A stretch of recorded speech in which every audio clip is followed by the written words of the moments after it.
কোনো রকম ঝামেলা ছাড়াই চট জলদি ডিম আর এঁচোড় দিয়ে দুর্দান্ত স্বাদের একটা রেসিপি শেয়ার করব। এতটাই টেস্টি হয় খেতে, একবার খাওয়ার পর ছোট থেকে বড় সকলেই ইঁচড় দেখলে এই রেসিপিটাই খেতে চাইবে। নমস্কার বন্ধুরা, শ্বশুর বৌমা রান্নাঘর অ্যান্ড ব্লগ চ্যানেলে সকলকে স্বাগত। তাহলে কি করে তৈরি করব সেটাই দেখে নেওয়া যাক। সবার প্রথমে এইখানে একটা এঁচড় নিয়েছি, এবার এঁচড়টাকে কেটে নেব, সেটা শেয়ার করছি। প্রথমেই ছোট একটা বাটির মধ্যে আলাদা করে একটু সর্ষের তেল নিয়ে নিয়েছি। এবার হাতে তেলটা নিয়ে দুই হাতে ভালো করে মাখিয়ে নেওয়া হলো। তারপর এঁচড়ের মাঝখানটাকে কেটে অর্ধেক করে দেওয়া হলো।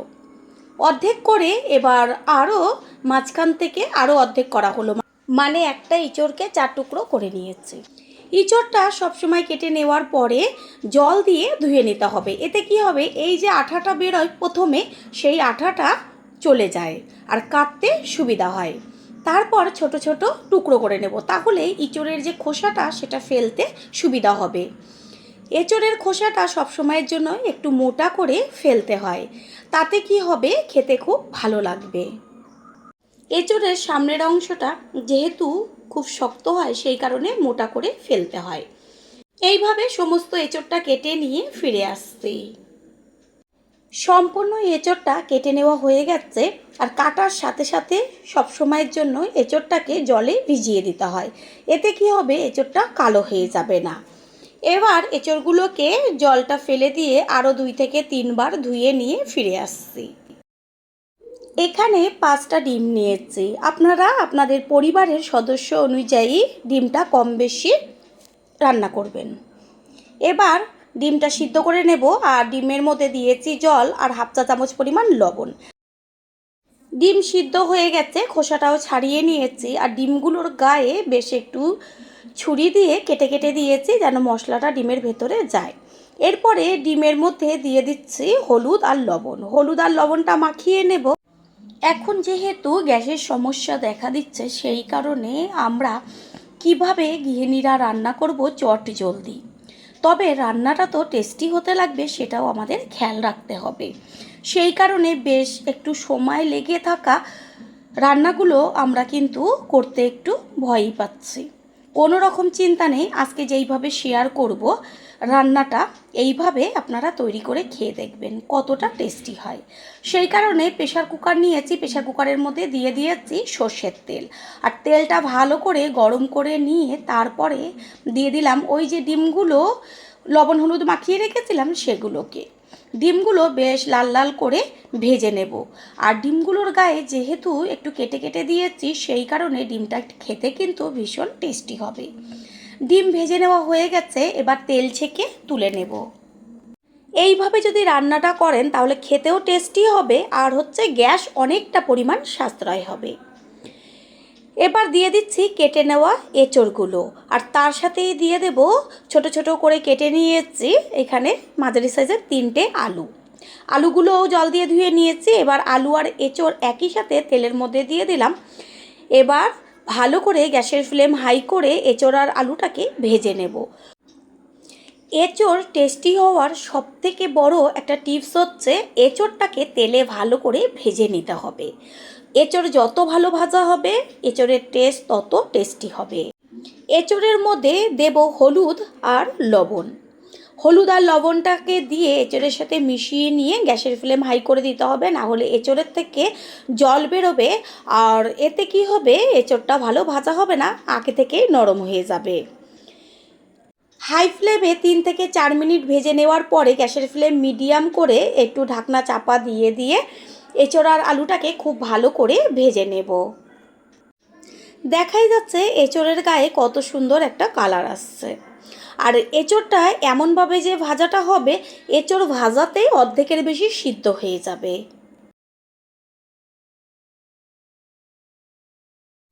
এঁচড় একদম লাল লাল হয়ে গেছে ভাজাতে।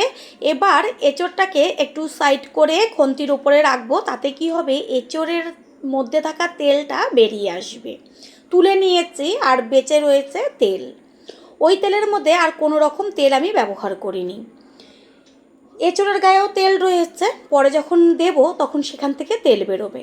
এর মধ্যে দিয়ে দিয়েছি একটা শুকনো লঙ্কা, গোটা গরম মশলা আর হচ্ছে তেজপাতা।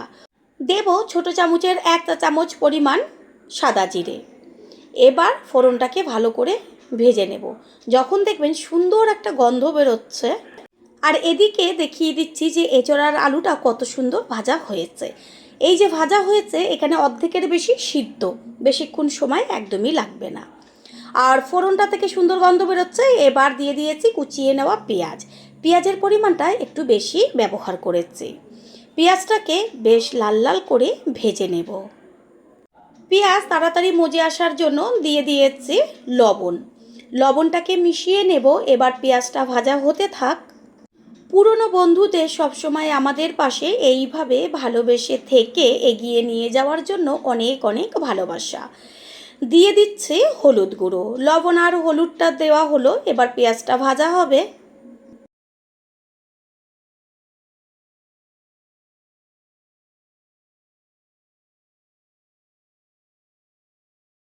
পেঁয়াজ সুন্দরভাবে লাল লাল হয়ে গেছে ভাজাতে। এবার দিয়ে দিচ্ছি 2 চা চামচ রসুনের পেস্ট। এঁচোড় আর ডিমের পরিমাণ অনুযায়ী কম বেশি রসুনটা ব্যবহার করবেন। এইখানে আমি অনেকটা পরিমাণ এঁচোড় দিয়েছি, সেই কারণে রসুনের পরিমাণটা একটু বেশি ব্যবহার করেছি। রসুনটাকে মিশিয়ে নিয়ে বেশ ভাজা গন্ধ আসা পর্যন্ত ভেজে নেব। সুন্দর ভাজা গন্ধ বেরোচ্ছে। এই সময় দিয়ে দেব কাঁচা লঙ্কার পেস্ট। ঝালটা যে যেমন খাবেন সেই অনুযায়ী দেবেন। আমরা যেমন একটু ঝাল পছন্দ করি সেই জন্য ঝালটা একটু বেশি দিয়েছি। কাঁচা লঙ্কার পেস্টটাকে মিশিয়ে নেব। আপনারা হয়তো ভাবতে পারেন যে আলাদা আলাদাভাবে মশলাগুলো দেওয়ার কোনো কারণ নেই, একসাথেই তো দিতে পারতো। এবার দিয়ে দিচ্ছি 1 চা চামচ পরিমাণ আদার পেস্ট। আদার পেস্টটাকে মিশিয়ে নেব। আর আগে যে কথাটা বলছিলাম, আদার পেস্টেরও একইভাবে কাঁচা গন্ধটা যাওয়া পর্যন্ত ভেজে নেব। তারপর দিয়ে দিচ্ছি কালারের জন্য কাশ্মীরি লঙ্কার গুঁড়ো। লঙ্কার গুঁড়োটা মিশিয়ে নেব। দেখবেন একই মশলা ব্যবহার করছেন, তবে একটু ভিন্ন ভিন্নভাবে যদি মশলাটা ব্যবহার করেন রান্নার সম্পূর্ণ টেস্টটা বদলে যাবে। একেবারে সব মশলা দিয়ে রান্নার একটা টেস্ট, আর এরকম আলাদা আলাদাভাবে যদি রান্নাটা মশলায় ব্যবহার করেন তাহলে আলাদা একটা টেস্ট আসে। দিয়ে দেওয়া হলো টমেটোর পেস্ট। টমেটোর পেস্টের কাঁচা গন্ধটা যাওয়া পর্যন্ত গ্যাসের ফ্লেম লোতে রেখে কষিয়ে নেব। টমেটোর কাঁচা গন্ধটাও চলে গেছে আর সুন্দরভাবে তেল ছেড়েছে। এই পর্যায়ে আমি দিয়ে দেব 1 চা চামচ পরিমাণ জিরের গুঁড়ো আর 1 চা চামচ পরিমাণ ধনের গুঁড়ো। জিরের গুঁড়ো আর ধনের গুঁড়োটা আগে কেন দিলাম না, এটারও একটা কারণ আছে। প্রথমে এই যে টমেটোটা দিয়ে তারপরে কষানো হলো, কালারটা দুর্দান্ত আসবে। আর জিরের গুঁড়ো আর ধনের গুঁড়োটা যদি প্রথমেই দিয়ে দেওয়া হতো কালারটা এত ভালো আসতো না। মশলাটাকে এবার ভালো করে কষিয়ে নেব, তাই একটু ঢাকনাটা চাপা দিয়ে দিয়েছি। ঢাকনাটা সরিয়ে দিয়ে দেখিয়ে দিচ্ছি ওপরে কত সুন্দর তেল ছেড়েছে, আর খুন্তি দিয়ে একটু সম্পূর্ণটা মিশিয়ে নিলাম। এবার এর মধ্যে দিয়ে দেব ওই যে ভেজে রেখেছিলাম এঁচোড় আর আলু, সেই এঁচোড় আর আলুগুলো।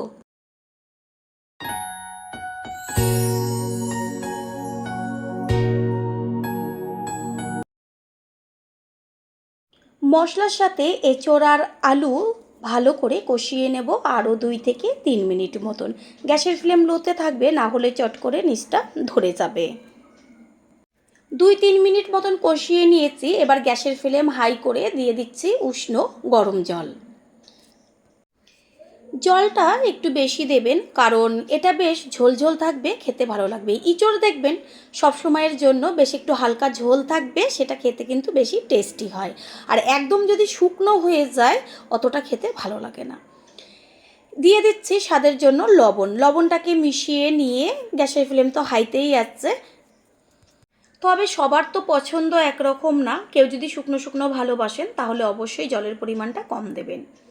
দিয়ে দিচ্ছি যে ভেজে রেখেছিলাম ডিমগুলো, সেই ডিমটা দেওয়ার পরে ভালো করে আরও একবার খুন্তি দিয়ে সম্পূর্ণটা মিশিয়ে নিয়ে তারপরে প্রেসারের ঢাকনাটা আটকে দেব।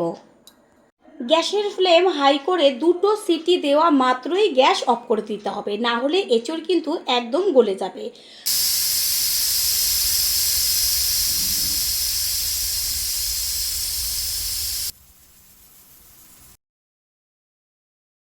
এঁচোড় তো ভাজাতেই সিদ্ধ হয়ে গেছে, সেই কারণে আর বেশি সময় তো লাগবে না, 2টো সিটি দিলেই একদম হয়ে যাবে। 2টো সিটি দিয়ে সাথে সাথে গ্যাস অফ করে প্রেশারের সিটিটাকে তুলে দিয়েছি। এতে কি হলো, তাড়াতাড়ি প্রেশারের ঢাকনাটা খুলে ফেলা গেল। ঢাকনাটা খোলা মাত্র চারদিকে যেমন গন্ধ বেরোবে, আর দেখা মাত্রই সকলের জিভের থেকে জল চলে আসবে। কালারটা দেখা যাচ্ছে। আবারও প্রেশার কুকারটা গ্যাসের ওভেনে বসিয়ে তারপর হাই ফ্লেম করে দিয়ে হাতা দিয়ে সম্পূর্ণটা একটু নেড়েচেড়ে দিয়েছি। সমস্ত কিছু খুব সুন্দরভাবে সিদ্ধ হয়ে গেছে। প্রথমবার যারা আমাদের চ্যানেল ভিজিট করছেন তাদের আন্তরিক শুভেচ্ছা ও অনেক ভালোবাসা। আমাদের রেসিপিগুলো যদি ভালো লেগে থাকে সাবস্ক্রাইব করে দেওয়ার অনুরোধ রইল, ও পাশে থাকা বেল আইকনে ক্লিক করলে পরবর্তী ভিডিওগুলো সবার আগে আপনাদের কাছে পৌঁছে যাবে। দিয়ে দিচ্ছি 1 চা চামচ পরিমাণ গরম মশলার গুঁড়ো। গরম মশলার গুঁড়োটাকে মিশিয়ে নেব। আর দেখা গেল কত অল্প সময়ে কোনো রকম কড়াই ব্যবহার না করে দুর্দান্ত স্বাদের একটা রেসিপি তৈরি হয়ে গেল। সমস্ত কিছুর ব্যালেন্সটা ঠিক রাখার জন্য দিয়ে দিচ্ছি 1/2 চা চামচ পরিমাণ চিনি। চিনিটাকে মিশিয়ে নেব, এটা সম্পূর্ণ অপশনাল, কেউ না চাইলে নাও দিতে পারেন। খাসির মাংসের টেস্টকে এই রেসিপি হার মানিয়ে দেবে। রেসিপি একদম তৈরি হয়ে গেছে, এবার গ্যাস অফ করে দেব। তার আগে দিয়ে দিচ্ছি 1 চা চামচ পরিমাণ গাওয়া ঘি। ঘিটা দেওয়ার সাথে সাথেই একদম ঢাকনাটা একটু ওপরে ঢেকে দিতে হবে। হাতা দিয়ে একটু মিশিয়ে নেব। কিছুক্ষণ বাদে ফিরে এসে প্রেশারের ঢাকনাটা সরিয়ে দিয়ে সম্পূর্ণ লুকটা দেখিয়ে দিচ্ছে। এবার একটা পাত্রে তুলে নেব। আপনারা তো অনেকভাবেই এঁচোড় তৈরি করেছেন, একবারের জন্য হলেও এই রেসিপিটি ট্রাই করবেন। তারপরে সে কমেন্ট করে জানিয়ে যাবেন যে রেসিপিটি কেমন হয়েছিল। আশা করি ভালো লাগবে। আর যদি ভালো লেগে থাকে একটা লাইক, কমেন্ট, পারলে একটা শেয়ার করে অবশ্যই জানাবেন।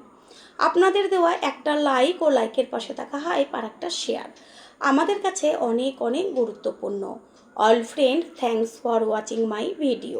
আপনারা সকলে ভালো থাকবেন, সুস্থ থাকবেন। আবারও দেখা হবে অন্য কোনো রেসিপির এপিসোডে।